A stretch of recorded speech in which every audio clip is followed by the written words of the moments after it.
Hi there, ito munting handa sa aming celebration ng 20th year in Canada.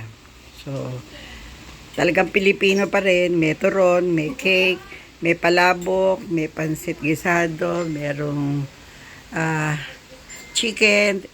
Yung chicken, ginawa niya ng anak ko si Giselle. Binabad sa toyo, kumansi. Ayan. Yan, turon. Of course, yung turon, hindi mawawala. May matamis na saging pa, nilagyan din namin ng langka. So, simple lang. Ito yung cake, courtesy of Gilbert and Charis. Yan.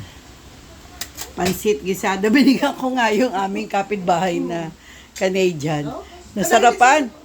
Nasarapan. Sabi ko, I like your noodles. Sabi niya, I like your noodles. Sabi ko, I just try to give you a little because I don't know if you're really eating Filipino noodles.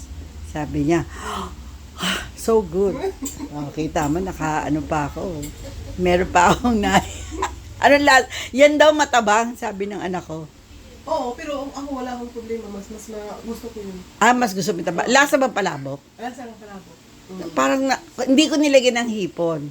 Yung hipon nandun sa labas. Kasi nandun na luto na. Okay, yung hipon na may Okay lang, masarap yan.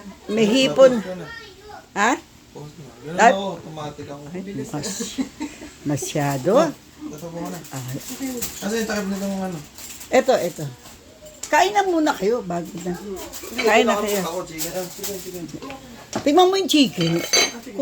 Kung masarap yan. Yung plat, boneless yan. Yung plat boneless. Ayan. Boneless, hati tayo.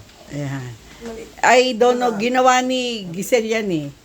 Yan si Gilbert. Yung panganay kong anak. Kung gusto niyo yung rice, ayan ha. Si Charis, yan. Ang aming, Pwede na ka. di ba pwede na yan, Siya na yan. yung nagluluto. Yan.